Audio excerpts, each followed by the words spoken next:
અને બધા કારણ કે એક કરુણાશંકરભાઈનું નામ લોકોમાં સૌ અને ભાનુભાઈ પૃથ્વીબેન એ સ્વજનો બે વાતો ટૂંકમાં કરવાની છે. સૌથી પહેલું, પ્રતિમા ન લાગે એમાં નુકસાન અટલજીને નથી, ન લગાડવા વાળાઓને જેમાં વિઘ્નો નાખ્યા છે એમને જ. જે નડે એ નડવા વાળાઓને નુકસાન એમને છે. હંમેશા સંસારમાં થતું હોય છે. અને અટલજી વિભૂતિ માટે તો એ વાત ખૂબ જ સાચી છે. કારણ કે વ્યક્તિ આ સ્થિતિએ પહોંચે ક્યારે, જેની પ્રતિમા જન હૃદયમાં તો સ્થાપિત થઈ હોય પણ ભૌગોલિક રીતે પણ સ્થાપિત કરવાનું મન થાય.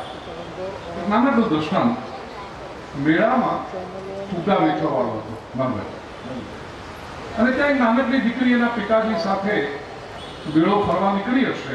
ફુગ્ગાવાળા પાસે ગઈ અને એને જઈને કહ્યું, ફુગ્ગાવાળા અંકલ, આ યલો રંગનો પીળા રંગનો ફુગ્ગો લઉં તો ઉપર જાય? મેં કે હા બેટા જાય.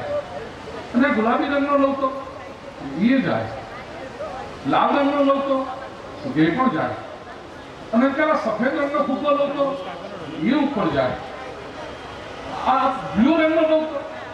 દીકરી એક રંગ ઓળખીને પૂછે છે કે આ ફુગ્ગો ઉપર જાય, ફુગ્ગો ઉપર જાય. બાજુમાં એના પિતા ઉભા હતા, એને કહ્યું, બેટા, ફુગ્ગો એના બહારના રંગને લીધે ઉપર નથી જતો, એની અંદર જે હવા છે ને એને લીધે ઉપર જાય છે. માણસ પોતાના બહારના દેખાવને લીધે ઉપર નથી ઉઠતો, પણ એની અંદર જે ગુણો છે, સદગુણો છે, એને લીધે મહાન થતો હોય છે. અટલજી પહેલા સમગ્ર ભારતવાસીઓના અંતઃકરણમાં સ્થાપિત થાય છે, અને અંતઃકરણમાં સ્થાપિત થયા પછી આપણને પ્રતિમાનું સ્થાપના કરવાની મન થાય, જે કોઈના અંતઃકરણ સુધી પહોંચી શક્યો નથી. બંધ ઓરડામાં મારા બાપાએ કીધું હતું એટલે મારે આમ કરવાનું છે. હવે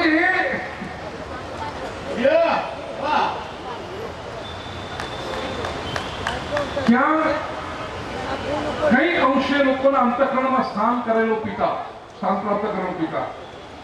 અને જવાબ, પ્રિય સ્વજનો, સંસ્કૃતમાં એક બહુ સરસ વાત કહી છે. અપૂજ્યા યત્ર પૂજ્યન્તે પૂજ્યાનાં તુ વિમાનમ ત્રીણિ તત્ર પ્રવર્તન્તે દુર્ભિક્ષમ મરણમ ભયમ. જેની પૂજા ન કરવી જોઈએ, જેને આદર ન મળવો જોઈએ, એવા લોકોને જ્યારે પીકળમ ભેગા કરીને આદર પામતા થઈ જાય, હવાથી અમારે મળે નહીં. અપૂજ્યા યત્ર પૂજ્યન્તે, અને પૂજ્યાનાં તુ વિમાનમ, જેને ખરેખર સન્માન મળવું જોઈએ, સત્તા મળવી જોઈએ, લોક હૃદયમાં આદર, એ લોકોને જ્યારે એનાથી દૂર રાખવામાં આવે, આવી દુર્ઘટના જ્યારે બને ત્યારે ત્રણ વાતો સમાજમાં થતી હોય છે. દુર્ભિક્ષમ, મરણમ, ભયમ. દુકાળ પડે, અને દુકાળ પડે એટલે માત્ર વરસાદ ન પડે એવું નહીં, માનવતાનો દુકાળ પડે, સંસ્કારનો દુકાળ પડે, મૂલ્યોનો દુકાળ પડે, વેલ્યુઝ નો દુકાળ પડે, જે આપણે જોઈ રહ્યા છે.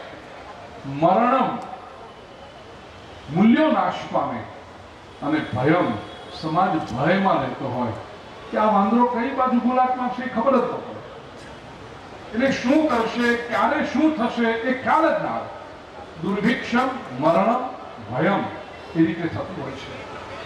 પ્રિય સ્વજનો, બીજી તરફ અટલ વૃત્તિ છે. વ્યક્તિ તરીકે તો અટલજી પોતાનું જીવન સરસ રીતે જીવી ગયા. હવે અટલ વ્યક્તિ મટીને વૃત્તિ બને છે, એક આદર્શ બને છે, એ સ્થિરતાનો આદર્શ છે, જે વિચલિત થતા નથી. ભાઈ, મને હમણાં 2 દિવસ પહેલા કોઈ વિડીયો વોટ્સએપમાં કોઈ ગ્રુપમાં આવ્યો, અટલજીનું પાર્લામેન્ટમાં ભાષણ રૂપાભાઈ, અને એ મને લાગે છે એક વોટને લીધે જે સરકાર 10 દિવસમાં કે 13 દિવસમાં ગઈ ને, એ વખતનું ભાષણ છે એવું મને લાગ્યું. માંડ 50-60 સેકન્ડનો વિડીયો છે માનભાઈ. પણ એમાં અટલજી બોલ્યા છે કે આ સામેની બેન્ચમાં બેઠેલા લોકો એમ કહે છે कि अटल जी आदमी तो अच्छा है लेकिन वो पार्टी एम करके ठीक है। अटल जी कहते कि अटल आदमी अच्छा है उसका क्या करोगे, हम खड़े हैं तो पार्टी के साथ खड़े हैं। जो सत्ता पार्टी तोड़कर मिलती हो उस सत्ता को मैं चिमटे से भी छूना पसंद नहीं करूंगा। अटल जी के शब्द हैं, भूपेंद्र भाई पंड्या के शब्द नहीं है। तालियां अटल जी को। पार्टी को तोड़ करके, निष्ठा को तोड़ करके, मूल्यों को छोड़ करके जो सत्ता मिले उस सत्ता को मैं चिमटे से भी छूना पसंद नहीं करूंगा। क्या निर्धार, क्या स्थिरता અને क्या બાપાએ કહ્યું તો એટલે ગમે ત્યાં ગુલાટી મારે બાપા કેટલું કેટલું બોલી ગયા। દુકાન બંધ કરી દઉંગા એવું બાપા, એટલે બાપાના વિડીયો ફરે છે। બાપાએ જ કહ્યું છે કે જો આમાં જઈશ તો મારી દુકાન બંધ કરી દઈશ। એટલે પહેલું તો દુકાન ખોલીને બેઠા હતા બાપા।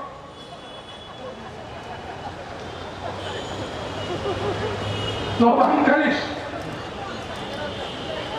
અને ક્યાં ગુલાકો આ ન ચાલે।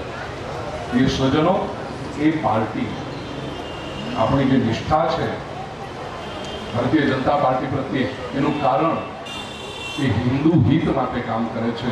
અને હિન્દુ હિત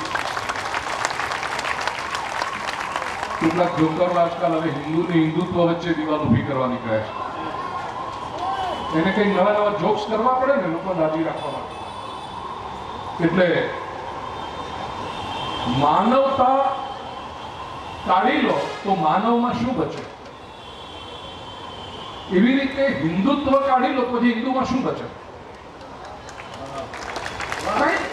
એ બંને અલગ છે જ નહીં, મૂર્ખાઓ છે જે લોકોને અલગ કરવાનો પ્રયાસ કરી રહ્યા છે। પ્રિય સ્વજનો, હું એટલા માટે આ વાત કરું છું કે આવું દોડાયેલું વાતાવરણ ઊભું કરવાનો કેટલાક લોકો નિષ્ફળ પ્રયાસ કરે છે। એવા સંજોગોમાં મારા પ્રિય, મારા આત્મીય અને આપણા સૌના આદરણીય એવા ગોપાલભાઈ પાર્લામેન્ટમાં નિર્ભીકપણે ઉભા રહી અને ભગવદ્ ગીતા ભારતની બધી શાળાઓમાં ભણાવવામાં આવે।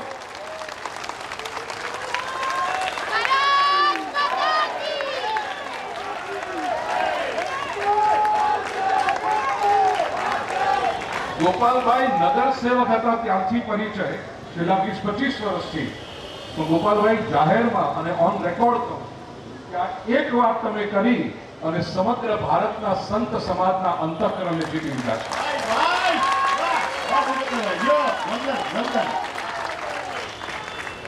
આ વિડીયો જેવો આવ્યો, મને નાગજીભાઈએ મોકલ્યો, જેવો વિડીયો મારી પાસે આવ્યો તરત મેં વિડીયો સાથે ટ્વીટ કર્યું અને આદરણીય નરેન્દ્રભાઈ સાથે પણ સંબંધ, અમિતભાઈ સાથે પણ સંબંધ, આ બધાને ટેગ કરીને મેં કહ્યું કે અમારા ગોપાલભાઈ આ બીડું ઝડપ્યું છે। હવે તમે, કારણ કે નરેન્દ્રભાઈ દેશ પરદેશ બધે જ જાય, એ બધાને ભગવદ્ ગીતાની ભેટ આપે પરદેશીઓને, જાપાનના પ્રમુખને કે રાષ્ટ્રપ્રધાને, વિદેશીઓને જો આપણા પ્રધાનમંત્રી ભગવદ્ ગીતાની ભેટ આપતા હોય તો અમારા ગોપાલભાઈ કહે છે કે અમારી સ્કૂલમાં ભણતા બાળકો ભગવદ્ ગીતાથી વંચિત રહે।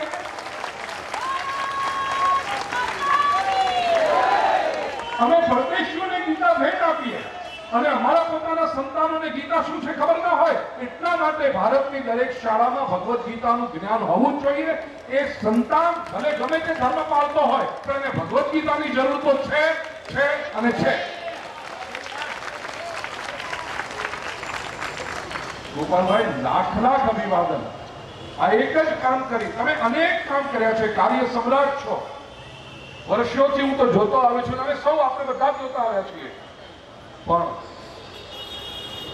બરોબર, આપણે પેલો કોઈ દોહો છે ને કે લીક સે ચલે, એ એના કરતા લીક છોડીને જે ચાલે, ચીલો પોતાનો ચાતરે, એ જે વ્યક્તિ છે યોગેશભાઈ, તમને દોહો યાદ હશે, કે છે પોતાનો નવો ચીલો શરૂ કરે, એવી રીતે ગોપાલભાઈ છે।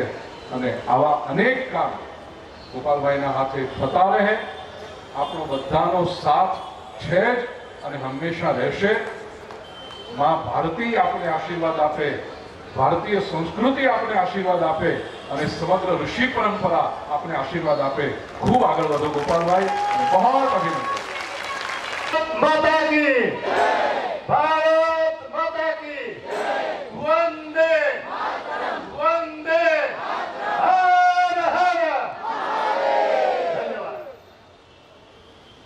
આપણા સૌના પૂજ્ય અને આત્મી એવા પૂજ્ય ભૂપેન્દ્રભાઈ પંડ્યાજી, આપણા સૌના લાડીલા અને જેમણે આ સપનું સાકાર કરવાનું દૂર જન્મ્યું એવા ગોપાલભાઈ શેટ્ટીજી, આપણા ધારાસભ્ય લાડીલા ધારાસભ્ય ભાઈ યોગેશભાઈ સાગર,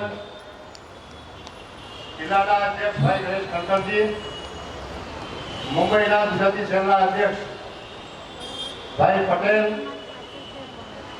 મંચાથી સૌ મહાનુભાવો, કારણ કે બધાના નામ લઈશ તો સમય બહુ ઓછો પડશે, એટલે સૌ મહાનુભાવોને હું અહીંયાથી વંદું છું, અભિનંદન છું અને આવકારું છું। સાથે સાથે આપ સૌ અને એક પહેલા જેમણે હમણાં જલસો કર્યો એવા ભાનુભાઈ, કુસ્તીબેન, છાયા અને આખો એ પરિવાર, એમને પણ હું ખૂબ ખૂબ હૃદયના ભાવથી આવકારું છું। આપ સૌના વગર આ કાર્યક્રમ અધૂરો અને આપ સૌ માત્ર અને માત્ર અટલજી પ્રત્યે પ્રેમ છે, ગોપાલભાઈ પ્રત્યે પ્રેમ છે અને ભાજપ પ્રત્યે પ્રેમ છે, એટલા માટે હિન્દુત્વને રાખવા માટે આવ્યા છો। આપ સૌનું હૃદયથી અભિવાદન કરું છું, સ્વાગત કરું છું।